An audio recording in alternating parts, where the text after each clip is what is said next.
오늘은 사도행전 9장의 말씀으로 은혜를 나누는데요. 여러분 살아오시면서 지금까지 여러분의 존재를 흔들었던 그런 경험은 무엇입니까? 나의 가치관, 세계관 이런 것들이 아주 뿌리채 흔들리는 그런 경험이 있으셨습니까? 오늘 본문은 기독교 역사 가운데 가장 큰 영향을 끼친 인물인 사도 바울의 회심한 사건을 기록하고 있습니다. 본문에서 하나님은 사울의 이름을 2번 부르십니다. 하나님이 역사의 물줄기를 바꾸시려고 할 때, 한 시대를 종료시키고 그 다음에 새로운 챕터를 여실 때, 역사의 분기점을 넘어가려 하실 때 하나님은 꼭 사람을 부르시는데 그 사람의 이름을 2번을 부르십니다. 사울아 사울아 어찌하여 내가 나를 핍박하느냐. 이런 경우가 성경에 어디 있느냐 보면 창세기 22장 11절에 나와 있습니다. 아브라함아 아브라함아 내 독자 이삭에게 손을 대지 말라. 여호와 이레의 하나님이 독자 이삭 대신 어린 양을 준비하심으로 우리를 대신해서 당신의 아들을 내어주시겠다고 하는, 독생자를 보내주시겠다고 하는 그 큰 언약의 그림, 구속의 씨앗을 심어주실 때 아브라함의 이름을 2번 부르셨습니다.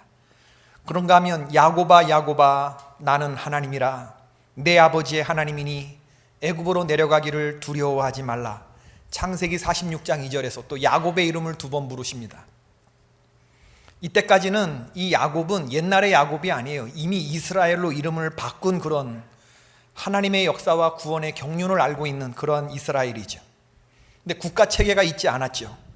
그런데 하나님께서는 야곱이라고 하는 한 족장에 그 집안의 70명 사람을 애굽이라고 하는 큰 강대국 속에 심어놓음으로 하나님 백성 만들기의 프로젝트를 시작하시는 그 첫 자리에 야곱을 부르시는 거예요. 그리고 그 본토 친척 아비의 집을 떠나서 애굽으로 가기를 두려워하지 말아라 할 때 야곱의 이름을 2번 부르시죠. 400년의 세월이 흐르고 다시 하나님은 불타는 가시떨기 나무에서 누구를 부르시죠? 모세를 부르십니다. 모세야 모세야 내가 선 곳은 거룩한 곳이니 내 발의 신을 벗어라. 출애굽기 3장 4절에서 말씀하십니다. 이제 애굽에서 하나님의 백성 만들기 프로젝트를 끝내신 하나님께서 국민 주권 영토를 향해서 하나님이 약속하신 적과 꿀은 흐르는 그 땅을 향해서 출애굽, 엑소더스를 시키는 그 프로젝트를 수행할 인물로 누구를 부르시는 거예요? 모세를 부르시는 겁니다. 2번을 부르시는 거예요. 또 사사시대가 종말을 맞이하고 이스라엘이 몰락해 갈 때 하나님이 왕정시대를 열기에 앞서서 또 한 사람을 부르시는데 누구를 부르시죠? 사무엘을 부르시죠. 사무엘아 사무엘아. 3번째 사무엘을 부르실 때 사무엘의 이름을 2번 부르십니다. 그럼 왜 하나님이 사람의 이름을 이렇게 2번 부르실까? 그 의미는 무엇일까? 한 번 불러도 되는데 왜 2번 부르실까? 의미가 뭐겠습니까? 네? 왜 2번 이름을 부르실까? 하나님은 하나님의 부르심의 확실성과 부르심의 긴박성, 이 2가지의 의미가 담겨 있습니다. 저는 우리 교회 성도들 모두가 이 하나님의 확실하고 긴박한 부르심을 듣고 귀를 여시고 일어나시는 성도들 되시길 주의 이름으로 축원합니다. 하나님이 오늘 이 밤에도 여러분의 이름을 2번 부르실 수도 있어요. 큰 일을 이루시기 위해서 여러분들의 이름을 2번 부르실 때 영적인 길을 활짝 여시고 이름에 반응하시기를 바랍니다. 오늘 사도행전 저자 누가는 사도 바울의 회심 이야기가 사도행전에 3번 나오거든요. 9장에 나오고 22장에 나오고 26장에 나오는데 9장에 나오는 이 회심 보도는 그냥 누가의 담담한 어투의 그냥 리포트입니다. 보도예요, 보도. 객관적인 제3자의 시각으로. 그런데 사도 바울이 자기의 경험을 22장에서 말할 때, 26장에서 말할 때에는요, 오늘 이 사도행전 9장 같이 이렇게 보도체의 문체가 아니에요. 그 사도 바울의 이야기를 듣는 사람들 앞에서 사도 바울은 자신의 이 담의 세계 체험을 하면서 자신의 목숨을 걸어요. 왜 그러냐 하면 22장을 듣는 그 청중이 누구냐 하면 예루살렘으로 돌아온 바울이 성난 유대인들 앞에서 천부장의 보호 아래서 발언할 기회를 얻어서 변명을 할 때 그때 자기가 이 담의 세계 체험을 얘기를 하고, 사도행전 26장에서는 바울이 아그리빠 왕 앞에서 신문 받을 때에 3번째로 다시 이야기를 하는데, 이 3가지 9장과 22장과 26장에 나와 있는 사도 바울의 회심 이야기를 전체 종합하면 사울의 회심 이야기 전체 그림을 볼 수가 있습니다. 오늘 본문 말씀을 좀 보십시다. 사울이 다메섹을 향해서 가고 있는데, 다메섹은 어디냐 하면 오늘날 시리아죠. 시리아. 내전이 있는 그 석유 파이프라인 지나가는 그 나라 다마스커스입니다. 다마스커스. 예루살렘에서 다메섹까지는 150마일입니다. 240km. 한국의 휴전선이 몇 마일이라고 그러죠? 155마일. 155마일인데 예루살렘에서 다메섹까지가 240km, 150마일이에요. 거의 동해안에서 서해안 거리를 가는 거예요. 뭐 타고 갔을까요? KTX? 우등 고속버스? 뭐 타고 갔을까요? 이게 지금 2000년 전 얘기입니다. 우리나라로 치면은요, 삼국시대보다 훨씬 이전의 시대예요. 이 시대는 고조선 시대에 해당하는 지금 이 얘기를 하고 있는 겁니다. 성경의 역사가. 걸어가는 거예요. 그냥 대제사장의 공문 하나 들고 가는 거예요. 오늘날 같으면 있을 수 없는 얘기죠. 어떻게 예루살렘 이스라엘 사람들이 국경을 넘어서 시리아까지 그 종교 이단자들을 잡아오는, 압송하는 이런 국경을 넘어서 갈 수 있을까? 예전엔 그런 게 가능했다고 하는 거죠. 종교 범죄자들의 압송이 가능했던 시절에. 그러니까 사울이 얼마나 지독한 사람이었는가를 보여주는 대목이에요. 155km를 이 공문 하나 들고 유대교의 이단, 저 나사렛, 예수를 따르는 저 기독교인들, 저놈들을 잡아서 잔멸하기 위해서 그걸 잡으려고 사람들을 이끌고 가는 거예요. 치밀한 사람이죠. 아주 박멸하기 위해서 가는 그런 사람이죠. 사울이 어떤 사람이었는가를 보니까 22장 4절에 보면 내가 이 돌을 박해하여 사람을 죽이기까지 하고 남녀를 결박하여 옥에 넘겼다라고 했습니다. 예수 믿는 사람들 잡아다가 감옥에 넣었고 죽이기까지 했다. 26장 10절 11절을 보면 예루살렘에서 이런 일을 행하여 대제사장들에게서 고난을 받아가지고 많은 성도를 옥에 가두며 또 죽일 때에 내가 찬송 투표를 하였고 또 모든 회당에서 여러 번 형벌하여 강제로 모독하는 말을 하게 하고 그들에게 대하여 심히 격분하여 외국 성에게까지 가서 박해하였다. 사도 바울이 예수 믿는 사람들, 특별히 스데반 집사를 죽일 때에 그것이 죽어 마땅하다라고 하는 가편 투표를 했다는 거예요. 찬성 투표에 자기가 표를 던졌다. 그리고 사람들에게 예수를 모독하는 말을 하도록 내가 사주했던 사람이다. 그런 얘기를 하는 거죠. 사람들에게 사주하는 말을 했어요. 강제로 모독하는 말을 하게 하는 그런 사람이었던 거죠. 한마디로 말하면 사도 바울은 회심 전에 그 사울이라고 하는 인물을 보면 안티크리스찬 중에 아주 지독한 안티크리스찬이었던 것을 볼 수가 있죠. 오늘 본문의 1절에도 보면 사울이 주의 제자들에 대하여 여전히 위협과 살기가 등등하여 대제사장에게 갔다. 사납게 살기가 등등해. 여러분 살기 등등한 사람을 보신 적이 있나요? 걸리면 다 죽이겠어 하는 이런 살기 등등한 이런 사람들 보신 적 있으세요? 잘 없어요. 그죠? 살기 등등한 사람. 근데 사울을 보자면 인간이라고 하기보다는 사납고 잔인한 짐승 같았다. 그렇게 볼 수가 있겠습니다. 그러던 사울이 다메섹에 가까이 이르렀을 때에 호련히 하늘로부터 빛이 있어 그를 둘러 비추었는데 그 빛에 둘러싸인 채 그 자리에서 그 빛 앞에 엎드러지게 되는 거죠. 그는 이 빛을 본 후에 눈이 멀었습니다. 근데 여러분, 이 빛이 이렇게 비추고 사울이 이렇게 꼬꾸라지는 것은요, 유대교 전통에 봐서는 이게 낯선 장면이 아닙니다. 이게 뭐라는 것을 사도 바울은 딱 알았을 거예요. 사울은 구약 성경에서 이미 선지자를 부를 때 하나님의 신이 그를 이렇게 조명할 때 조명 비추듯이 호련히 이상한 빛이 자기를 향해서 내려올 때 꼬꾸라지게 되어 있어요. 땅이 엎드러지게 되어 있습니다. 지금 그 포즈를 취하는 거예요. 그렇게 나타나시는 분이 누구라는 것을 사울은 본능적으로 아는 거예요. 아, 이분은 우리가 믿는 하나님이구나, 내가 믿는 하나님이구나 라고 하는 것을 딱 아는 거죠. 그런데 그 의심할 수 없는 그 음성의 주인이 누구냐 하면 그게 예수님 목소리인 거예요. 사울아 사울아 내가 어찌하여 나를 박해하느냐. 경천동지할 만한 그런 체험을 하는 거죠. 주여 누구시나이까? 아도나이여 누구시나이까? 나는 네가 박해하는 예수다. 너는 일어나 시내로 들어가라. 내가 행할 것을 내게 이를 자가 있느니라. 사도행전 9장 5절부터 6절. 지금까지는 뭐 도저히 있을 수 없는 사울의 이 지금까지의 가치관과 종교관과 그의 신념으로는 도저히 있을 수 없는 일이 일어나고 있어요.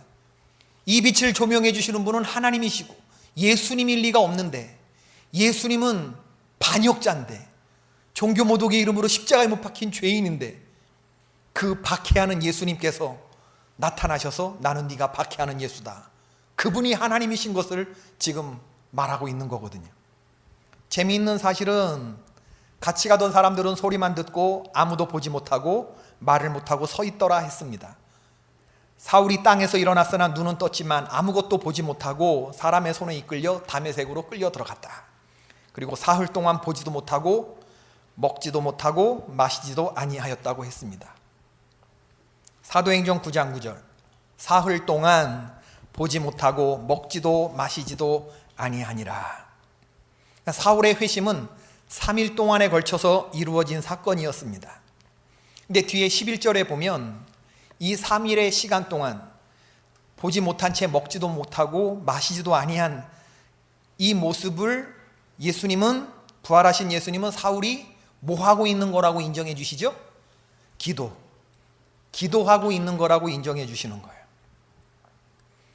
그리고 이 기간에 3일의 기간을 거쳐서 이 사울이 아주 위대한 사도가 되는데, 사울의 금식을 예수님은 기도로 인정해 주셨고, 이 3일의 시간 동안 지금 자기에게 일어난 일들이 무슨 일을 의미하는지, 어떤 사건을 의미하는지, 그리고 자기 자신은 앞으로 어떻게 처신해야 하는지 아마 깊은 고민과 함께 절박한 그런 기도를 하였을 것으로 생각이 됩니다. 이러고 있는 동안에 하나님이 다시 아나니아라고 하는 사람을 준비시키는데, 아나니아는 사도행전 22장 12절에 의하면, 따라서 읽어볼까요? 시작. 율법에 따라 경건한 사람으로 거기 사는 모든 유대인들에게 칭찬을 듣는 아나니아라 하는 이가, 이렇게 되어 있어요. 22장 12절에. 아나니아는 어떤 사람이었는가? 경건한 사람이고 유대인들의 칭찬을 받는 모범적인 크리스찬이었다 하는 말입니다. 그에게 주님이 나타나셨죠. 부활한 주님이. 아나니아야, 예, 주님, 제가 여기 있습니다. 너는 일어나 집가라 하는 거리로 가라. 가서 유다의 집에서 다섯 사람, 사울이라 하는 사람을 찾아라. 그가 기도하는 중이니라. 그가 아나니아라 하는 사람이 들어와서 자기에게 안수하여 다시 보게 하는 것을 보았느니라 하시거늘. 주님은 아나니아에게 현재 할 일을 말씀하시면서 과거 완료형으로 말씀하셔요. 이미 사울이 지금 눈 감고 집가라 하는 거리에 한 집에서 기도하고 있는데, 3일째 기도하고 있는데, 주님이 바울에게 두 번째 환상을 보여주셨는데, 그 두 번째 환상은 뭘 보여주셨어요? 어떤 사람, 아나니아라고 하는 사람의 이름을 가르쳐줘요. 이름을. 눈먼 사울에게.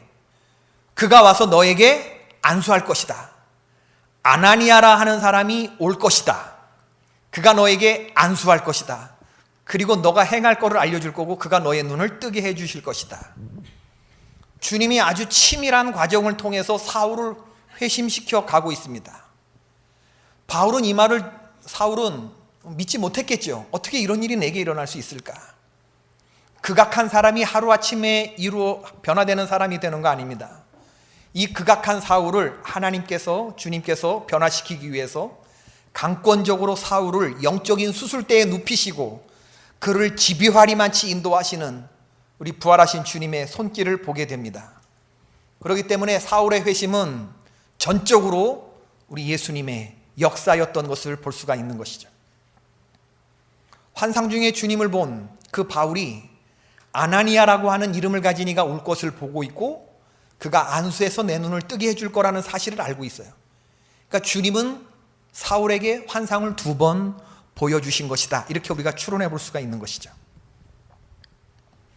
아나니아가 대답하되 9장 13절 14절 보니까, 주여, 이 사람에 대하여 내가 여러 사람에게 듣사온즉 그가 예루살렘에서 주의 성도에게 적지 않은 해를 끼쳤다 하더니 여기서도 주의 이름을 부르는 모든 사람을 결박할 권한을 대제사장들에게 받았나이다 하거늘. 아나니아가 속이 없는 사람이 아니에요. 마리아와 같습니다. 성잉태고지를 들었을 때 내가 남자를 알지 못하는 동정연대, 천연대, 어찌 이 일이 내게 일어날 수가 있겠습니까? 이렇게 말했던 것과 똑같은 얘기죠. 주님 아시지 않습니까? 지금 주님이 만나라고 하시는 그 사울이라고 하는 사람은 주님의 성도들에게 적지 않은 해를 끼치는 그런 사람이고, 여기 지금 오는 목적도 지금 당신의 백성들을 결박해서 대제사장들에게 끌고 가기 위해서 오는 것입니다. 그때 주님이 뭐라고 말씀하시냐면, 주께서 이르시되 가라, 이 사람은 내 이름을 이방인과 임금들과 이스라엘 자손들에게 전하기 위하여 택한 나의 그릇이라. 그가 내 이름을 위하여 얼마나 고난을 받아야 할 것을 내가 그에게 보이리라 하시니. 내 생각과 전혀 다른 예수님의 말씀이 있어요. 이 사람은 이방인과 이스라엘 자손들과 임금들에게 복음을 증거하기 위해서 내가 택한 나의 그릇이다. 인간적인 눈으로 보면 이해가 안 되는 그런 말씀인데, 내 생각과 하나님의 말씀이 충돌이 될 때 누구의 말씀 앞에 순종해야 돼요? 저와 여러분은 그럴 준비가 되어 있나요? 우리 교회 같으면 어떻게 할까요? 어떤 결정을 내릴 수 있을까요? 우리를 잡으러 오는 어떤 저 공산당 같은 그런 사람들 만약에 있다 치자. 그런 사람이 회심을 했다고 그래. 그리고 성령의 음성이 들렸어요. 이 사람을 용납해야 되는 그런 결정을 내릴 때, 여러분 생각해 보세요. 성경을 쉽게 읽지 마시보시라. 나는 이런 주님의 음성에 대해서 어떻게 반응할 수 있을까? 우리 교회 공동체는 어떤 결정을 내릴까?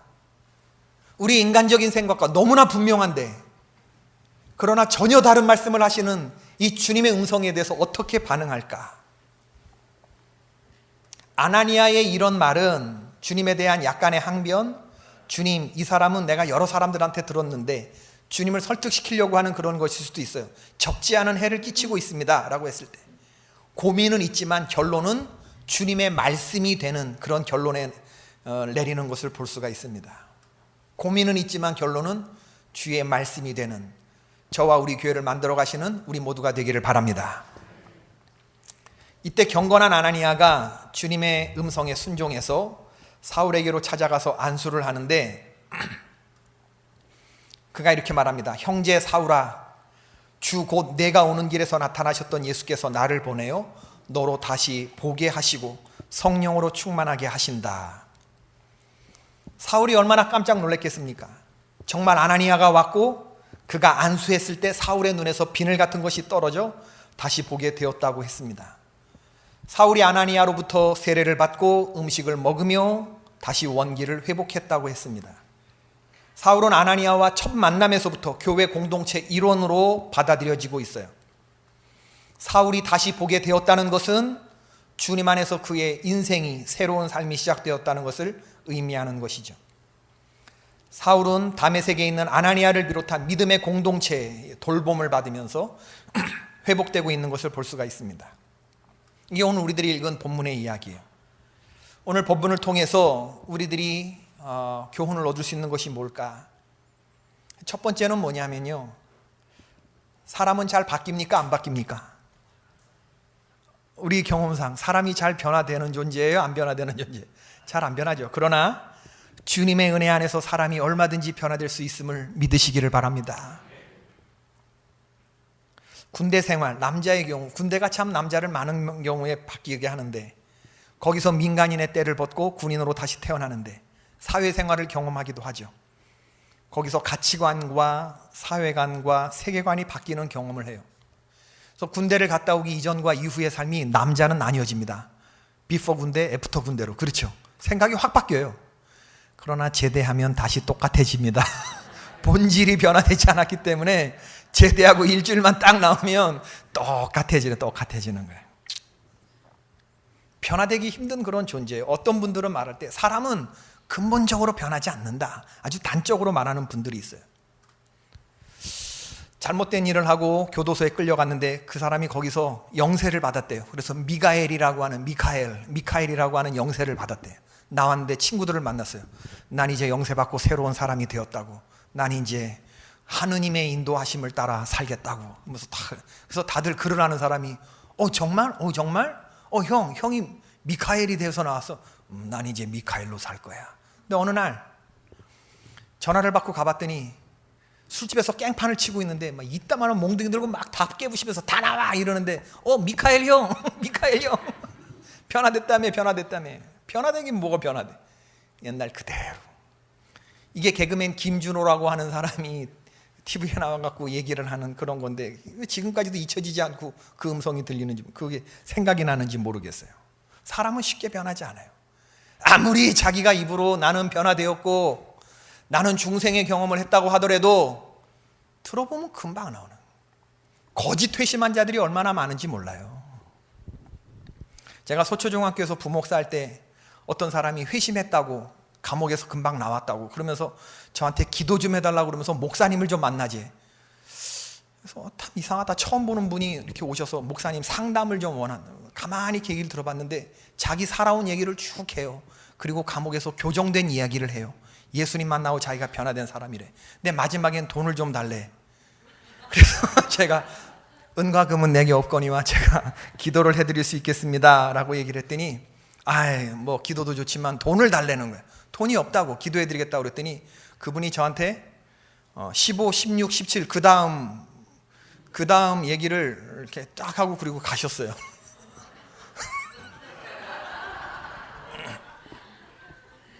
여러분, 사람은 쉽게 변할 수 있는 그런 존재가 아니에요.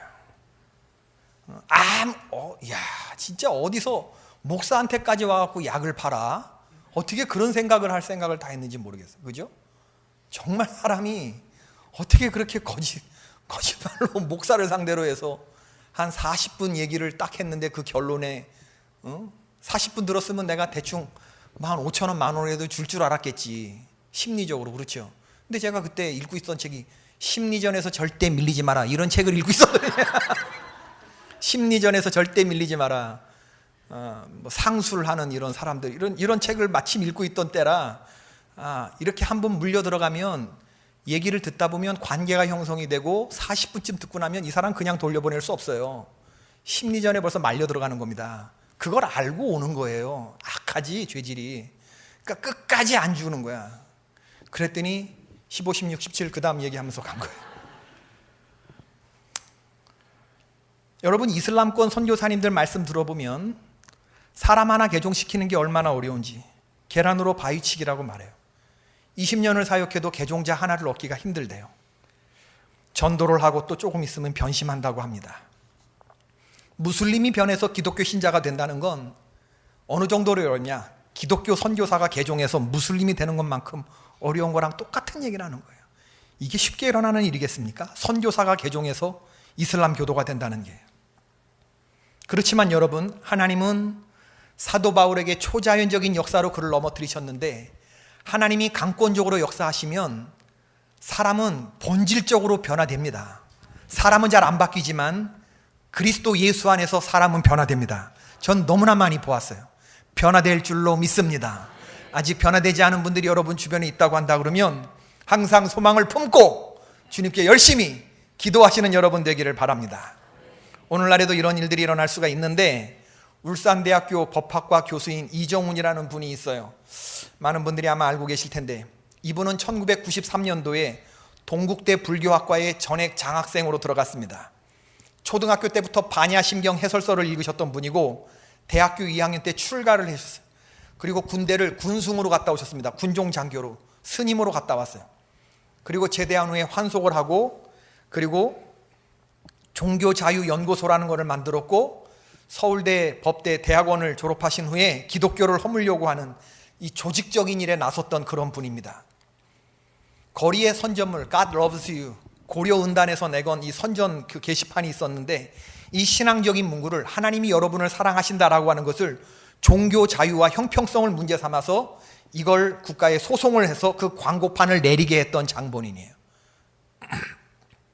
그런 그가 기독교를 넘어뜨리기 위해서 매일 기독교 채널을 읽고 성경 말씀을 읽으면서 기독교를 공격해야 되니까 이렇게 조직적으로 했던 분이 어느 날 그날도 마찬가지로 집에 와서 기독교 TV를 털어놓고 그리고 목사님들 설교를 듣는데 어떤 목사님이 예수 그리스도의 보혈과 죄사함에 대해서 설교를 하고 있는데 그걸 보면서 풋 웃기시네 라고 조롱을 하는 딱 순간에 벼락이 자기의 머리서부터 이 혀에까지 그냥 때려들라는 거예요.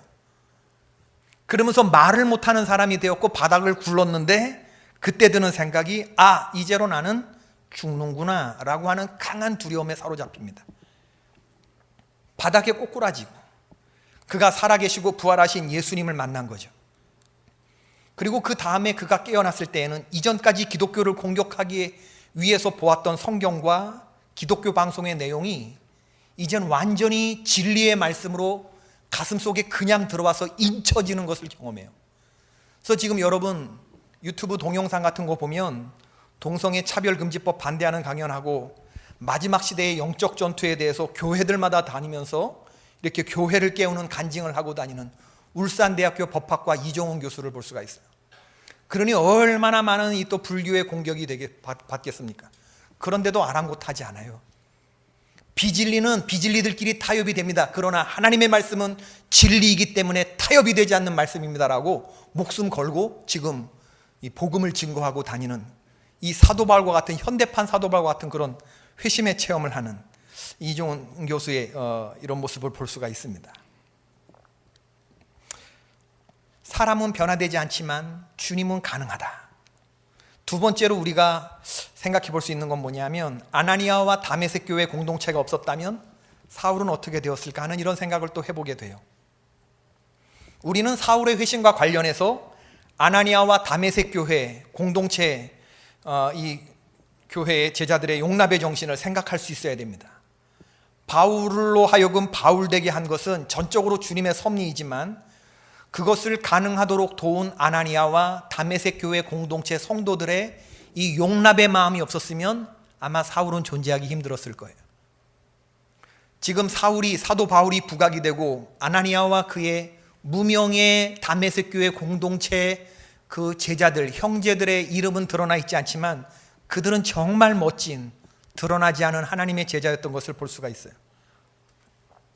믿음 생활은 결코 혼자 할 수 없습니다. 나를 믿어주는 동역자가 있어야 하고 나를 믿어줄 공동체가 있어야 하는 것이죠. 아나니아는 자신의 생각을 내려놓고 주님의 음성에 반응했던 그런 사람이에요.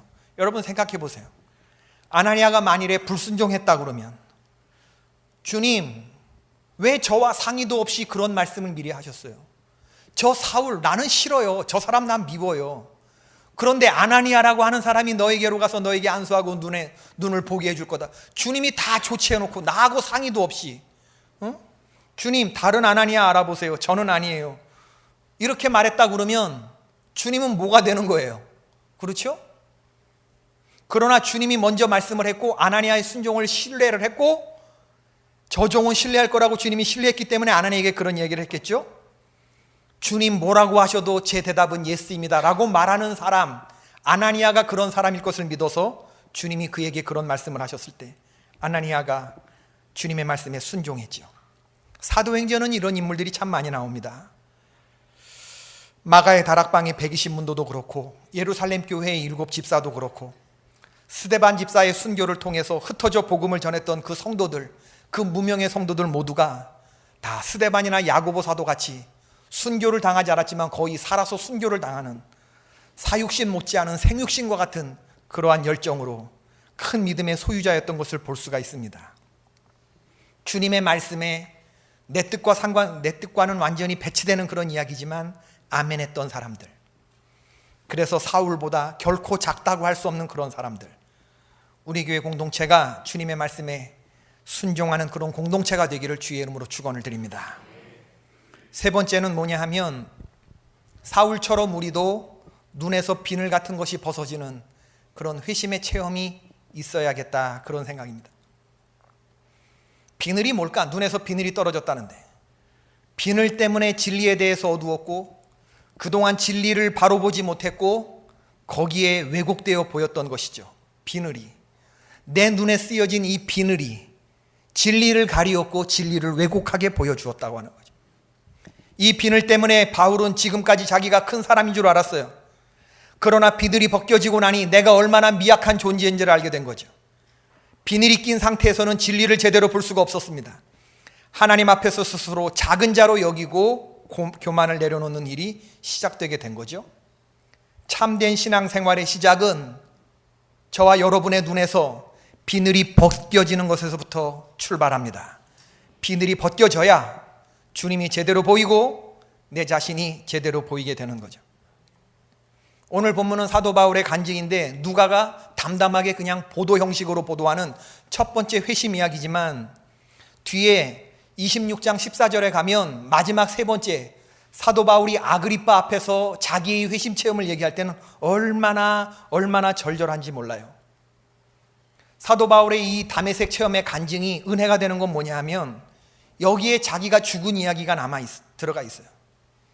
자기가 예수님을 몰랐을 때, 눈에 비늘이 있었을 때는 내가 비방자였고 박해자였고 폭행자였고 이게 잘 사는 건 줄 알았고 이게 맞는 건 줄 알았고 사람들은 다 틀린 줄 알았는데 주님의 십자가를 통과하고 그 다메섹 도상에서 부활의 예수님 만나고 비늘이 벗겨지고 보니까, 내가 완전히 십자가를 통과하고 보니까 내가 비방자인 걸 알았어요.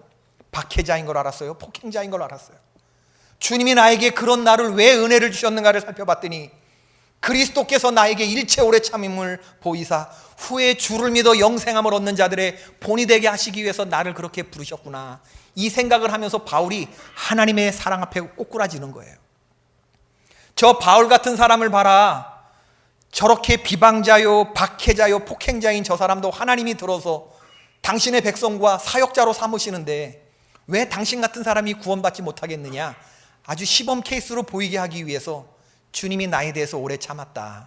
1절 오래 참으셨다. 이게 깨달아지게 된 거죠.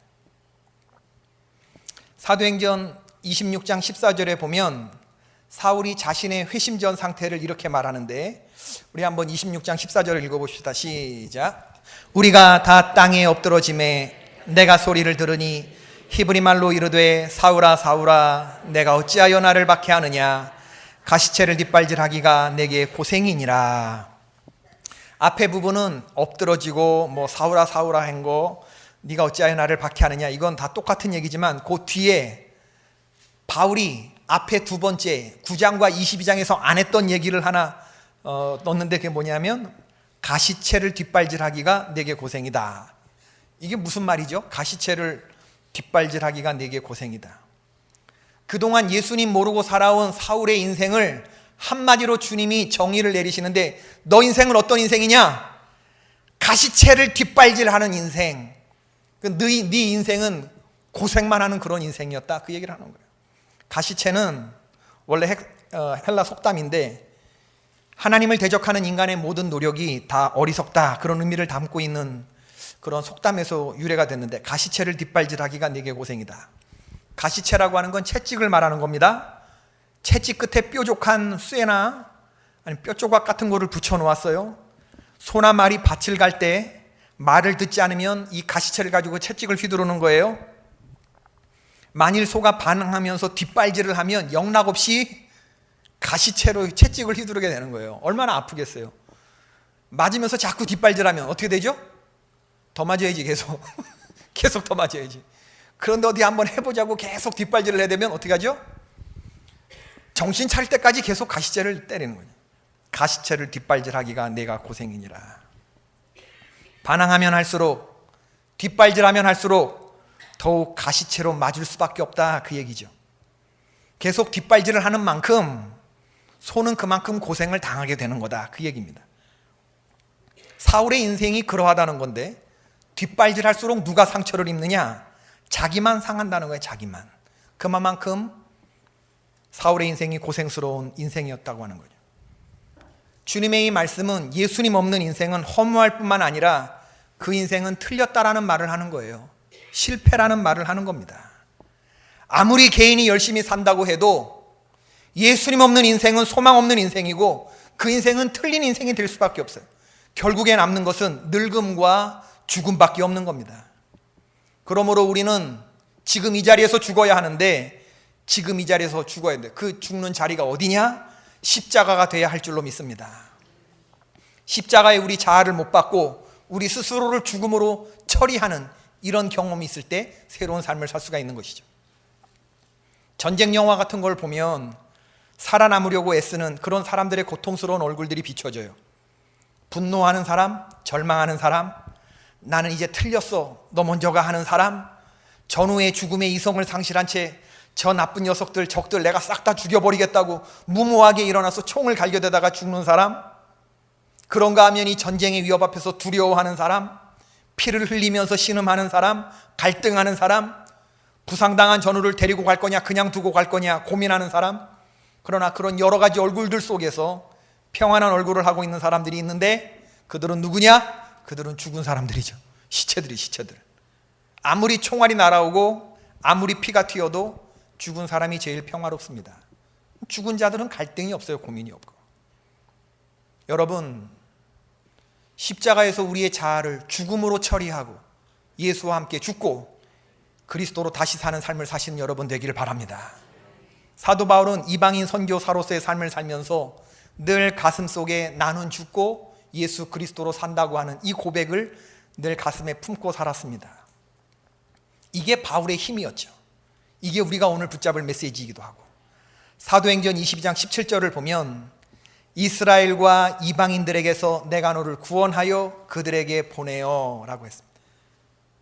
사도 바울을 부르신 주님께서 했던 말씀이 뭐냐면, 바울아, 내가 너를 이스라엘과 이방인들에게서 너를 구원할 것이다.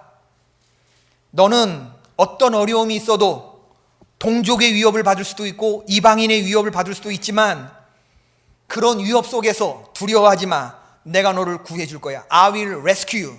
내가 너를 구해줄 거다. 이게 주님이 사도 바울에게 주신 약속의 말씀이었기 때문에 바울은 동족과 이스라엘의 위협이라고 하는 환경을 크게 본 게 아니라 자신을 만나 주신 부활하신 예수님이 나에게 주셨던 그 말씀, 내가 너를 구원하여 줄 것이다, 두려워하지 말고 담대하라고 하는 말을, 이걸 생명처럼 붙들었던 사람입니다. 주의 종들은 이 약속의 말씀을 붙들고 살아요. 자신의 생명을 위협하는 동족들 앞에서, 이방인들 앞에서 재판받을 때, 감옥에 갇혀 있을 때, 유라굴로 큰 풍랑을 만났을 때 사도 바울은 사람들은 두려워하는데 두려워하지 않았습니다. 왜 그러냐면 그는 주님의 약속의 말씀을 붙들었어요. I will rescue you. 나는 너를 구해줄 거야 라고 하는 이 음성을 들었던 사람이죠. 이 사람은 내 이름을 이방인과 임금들과 이스라엘 자손들에게 전하기 위하여 택한 나의 그릇이다. 누가는 그렇게 보도하는데, 사명자는 사명을 감당하기까지 결코 죽지 않는다. 왜냐하면 하나님이 그를 지키시고 보호해 주시고 구원하여 주시기 때문이다. 이거를 사도 바울이 평생 마음에 갖고 살았던 거죠. 이미 사도 바울을 택하시고 그에게 이 회심의 과정을 거쳐서 이방인의 사도로 세우시는 이 큰 마스터 플랜, 이 주님의 계획 속에서 나오는 이 계획을 후에 사도 바울이 깨달았기 때문에 아무리 힘들고 어려운 고난이 있어도 나를 향한 주님의 전체 계획, 이 마스터 플랜 속에서 지금 이 유라굴로도, 이 이방인의 어려움도, 이 동족의 위험도, 이게 다 주님의 계획 속에 있다는 것을 믿음으로 받아들였기 때문에 그는 이길 수 있었던 거예요. 한치의 오차도 없는 주님께서 그때 나를 향한 계획을 바꿔가는 게 아니라 이미 나를 부르실 때 이미 그 계획이 다 나와 있었기 때문에 이 계획을 다 이루시기까지는 어떠한 해를 받아도 하나님께서 나를 지켜주실 거라고 하는 이 믿음을 붙들고 살았기 때문에 힘들고 어려운 순간 속에서 오뚜기처럼 일어날 수 있었던 것이죠. 여러분, 우리가 세상을 당당하게 살아갈 수 있는 이유도 뭐냐면 내게 향한 하나님의 뜻, 내게 주신 하나님의 약속의 말씀, 내가 너로 큰 민족을 이루게 해줄 거야, 내가 위대한 믿음의 공동체를 여기에 세워줄 거야 하는 이 약속의 말씀이 이 마스터 플랜에 근거한 주님의 말씀이기 때문에 우리가 용기를 받는 것입니다. 그렇기 때문에 십자가를 통과한 간증이 있는 사람들은 바로 이 믿음을 가지고 살고 나의 영광을 위해서 사는 것이 아니라 주님의 영광을 위해서 더욱 열심히 살아가는 존재가 되는 것입니다. 오늘 여러분 기도를 하실 때 아직 이렇게 예수님 만난 회심의 경험을 하지 못하신 분들은 오늘 인격적으로 예수님을 초청하시기를 바라요. 내가 내 자신을 압니다. 예수 그리스도가 내 인생의 주인이 되었는지 아닌지 그건 내가 알아요. 주님의 말씀과 내 생각이 충돌할 때 내 생각이 이기느냐 주님의 생각이 이기느냐 그건 내가 아는 거거든요. 아직 나의 삶의 주인으로 예수님이 자리하지 못한 분들은 주여, 내가 이제 내 마음을 주님께 정중히 여니 내 마음의 보좌에 임하여 주시옵소서. 이 기도를 진지하게 인격적으로 드리시기를 바랍니다. 그리고 이미 회심을 체험하신 분들, 주님께 손목 맡기고 이끌려가는 삶을 계속해서 살아나가시기를 바랍니다. 구원의 감격, 하나님이 불러주신 이 기쁨을 계속해서 잃어버리지 않는 저와 여러분이 될 수 있기를 바랍니다. 내가 전에는 비방자요 박해자요 폭행자였으나 주께서 나를 충성되게 여기셔서 내게 직분을 맡겨주셨다. 모든 감사와 모든 감격과 모든 기쁨의 원천 주 예수 그리스도께 영광 돌리시는 저와 여러분이 되십시다. 우리 찬송가를 하나 좀 부르실까요?